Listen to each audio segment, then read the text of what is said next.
and they'll talk about it for a while and then it goes away.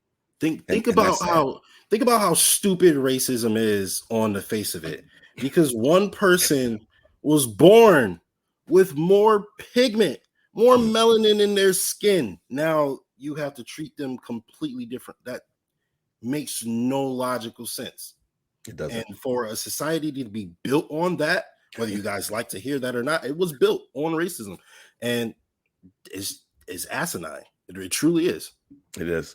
We'll leave it at that. And for those that are still here, I appreciate you guys listening in and being a part of it. And I hope that you will go into your own communities and try to enact change the best way you can. The only way you can do that is by listening, being willing to listen, and then reach across out. Empathy is the great equalizer. If you're willing to put yourself in someone else's shoes, then we can have growth. As we transition to the Bills, we just came off the draft. I had a great time with the Buffalo fan base. Justus invited me on to the Buffalo fan base to come on for their draft coverage. He told me that I only had to be on there for about 10 to 15 minutes. It turned out I put the kids to bed and I was on there for the entire first round. That's pretty blast, much. man. Yeah, I mean, I might have got them to bed by around pick 10 or 11, and I was just locked in, and it was just natural. I had a great time, and there was so many great content creators on there, and I really had a fun time. The draft was really interesting, General. I mean, the Bills looked like they handled a lot of their needs before. Brandon Beane did a great job about that. I talked about it in my last episode. He did a great job of kind of supplementing the draft by adding needs before the draft, but there were some key things that he hit on in it. I really like some of the picks. I wanted to know first from you who you like, because I've got a couple favorites for sure. You know, I was already on the James Cook pick because we asked that at the end of round one, who were the Bills going to be targeting in the day two, and I picked one of the running backs, and I definitely said that if one of them was available, I thought that they would go after it, and they did. You hit the nail on the head. Yeah, who excites you? As we just wrapped up, I think they wrapped up their little mini camp, the rookie mini camp. The vets will be here next week for a full mini camp before they break before training camp. Who did you like from this draft, and who did you say when the Bills came up with that card, like, okay, Brandon got that one right? I like that. To be completely fair, please, I don't think there was a pick where it popped up. I was like, that's a bad pick. You know, I think if there was one pick when it happened, I might have been a little surprised. It was probably Terrell Bernard, in the third round, linebacker. That was probably one where I was like, okay, there was probably some players there who I personally valued higher. Okay. But again, I'm not Brandon Beane. I'm not one of them scouts. You know, yeah, I put in work, but I didn't put it that way. Exactly. You didn't go to the Senior Bowl? You weren't down there in Mobile? Yeah, unfortunately, I couldn't make it, but so I can't really, judge it, of course. And then I go back and I look at the tape and I'm like, oh, well, this is why I'm, not, what I mean? So, yeah, he's actually a really good player. He's really talented. He's really high upside. And so he's rangy, both sideline to sideline. Absolutely. Great ball skills, great field awareness. I was really, really happy with his tape. So the question is a little tough for me because if I look at Kyer Elam, love the pick, love the potential, and not only is it a great right now pick, but it's also a great down the line pick. And you got to remember, he's also drafted higher than what Tre'Davious White was drafted. Trey was the 27th pick. Yep, and he was 27th. Exactly. So, I mean, it stands to reason that it's not out of the realm of possibility that he is a CB1. Potentially in a few years, you know what I mean? And hopefully I would love to keep Trey and have him, and we'll see what happens with that. But he has high expectations, high hopes, and I think he has a really high ceiling. So I like that pick. And then you look at the James Cook pick. Obviously, we love that pick, right? That's not only a great right now pick, but it's also a really great, down the line pick. Is also a great pick where you looked back at it 2-3 years later. Wow, that was a great pickup. You know what I mean? We could run through it real quick. I mean, since you already started with the first pick, that's perfect. We could run through the draft picks because it doesn't take long. I did enjoy Kyer Elam as well. One of the things that I was worried about, and I asked you guys on that draft coverage, was will he be a scheme fit? And the first thing I kept seeing about this guy after the draft, General was that he's a burner. Like, this dude is fast. Like, he's not slow. 4.39. Yeah, I was like, he's some 4.4. I mean, that's fast. So I don't have any problem with him being on the field. I don't have any problem with him trailing receivers. And I listen to WGR all the time. And Sal came on, Capaccio came on after the first day of rookie minicamp and said that this dude looks like a Trey White clone, like long, little, and nice and lean, and he could run, flat out run. So I'm going to be very interested to see him for sure. James Cook, again, you alluded to it earlier. That was the second round pick. I called it. I knew it was going to be a running back. I was so happy that they didn't take Breece Hall in the first round. I definitely didn't want to run it back in the first round. That was the only thing I was asking Brandon Beane not to do.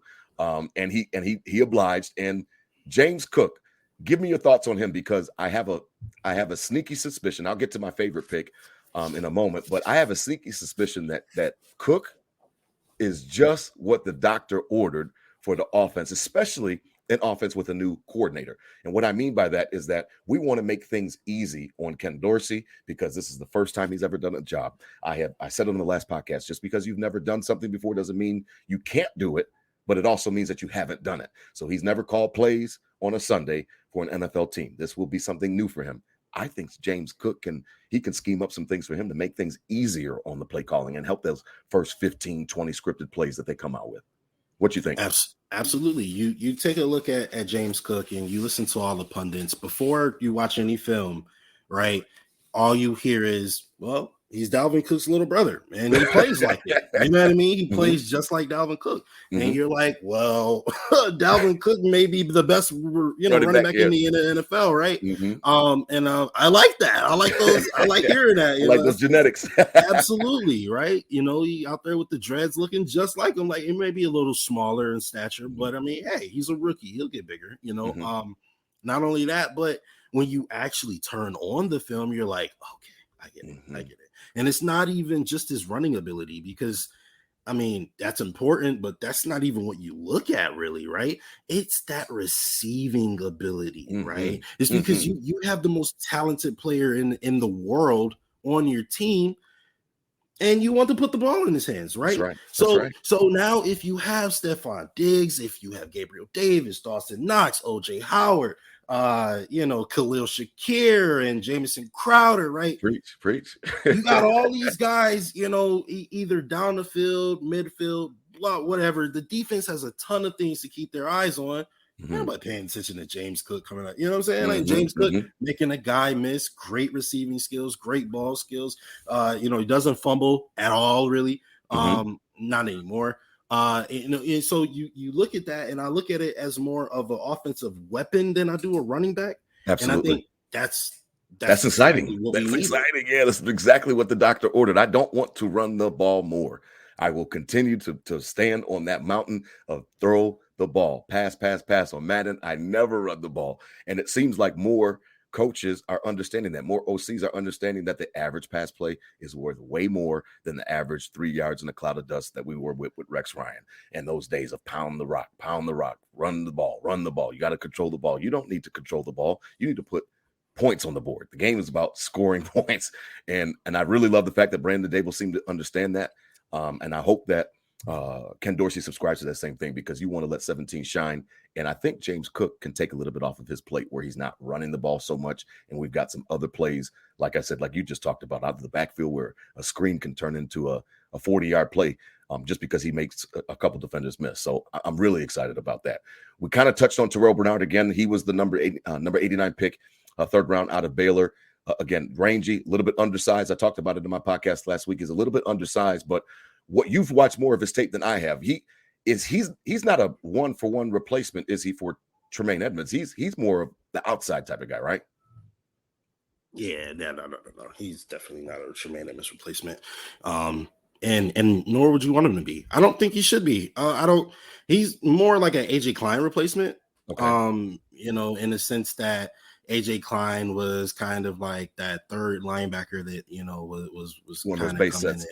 Exactly right. So he is that. But so when I look at Terrell Bernard, I say, now I had a conversation with Joe Marino. So I have to be careful about the way I say this, because he kind of corrected me a little bit, right?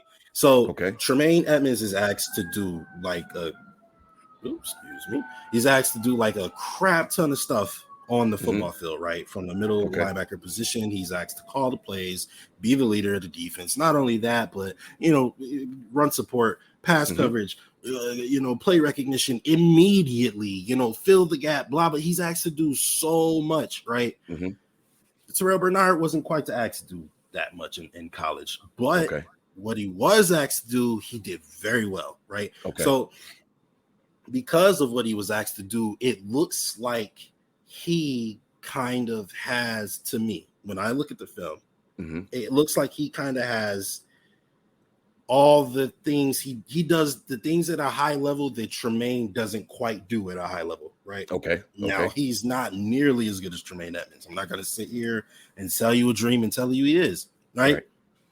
Tremaine Edmonds is a really good linebacker, people. Okay, so like we got to kind of cut the brakes on that a little bit. He's not nearly as good as Tremaine Edmonds is, nor should he be. He's a third round pick, excuse me. You know what I mean? But what I mean when I say that is, when you think about Tremaine Edmonds' deficiencies, sometimes you might say, okay, he doesn't like run through the ball carrier, right? He kind of does that arm tackle kind of thing, and he's not necessarily looking to hit you as hard as possible. Yeah, he's not thumping you. He's just looking to make a play, right?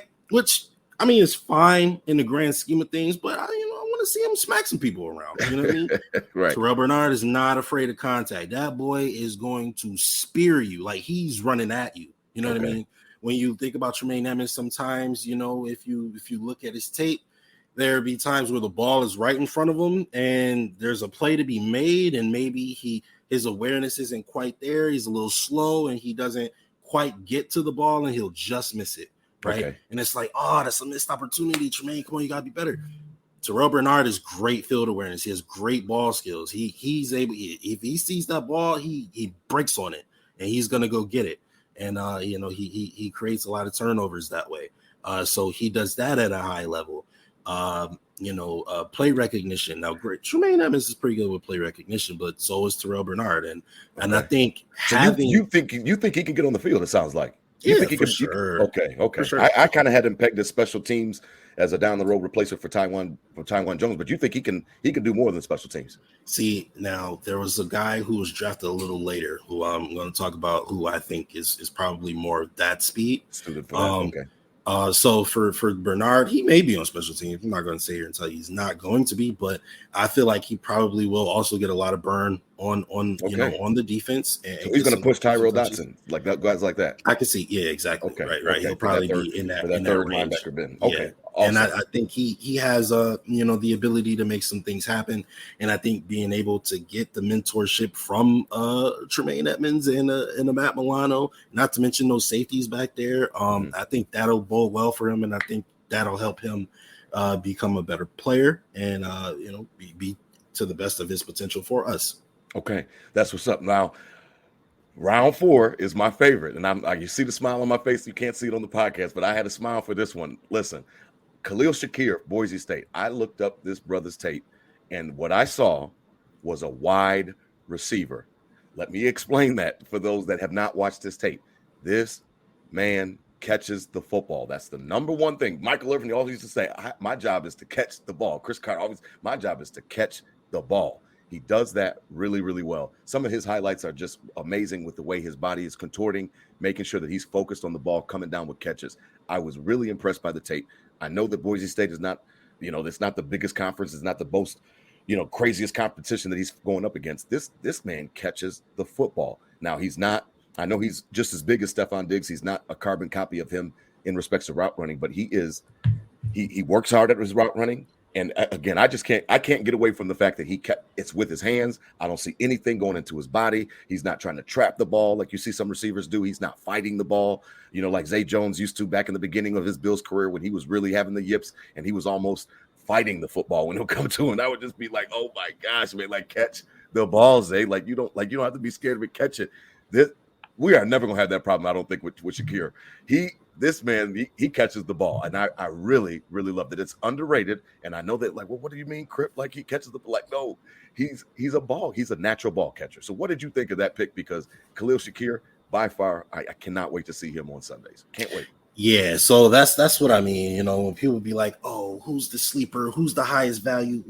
It's so hard not to say Khalil Shakir, right? Because this is a kid that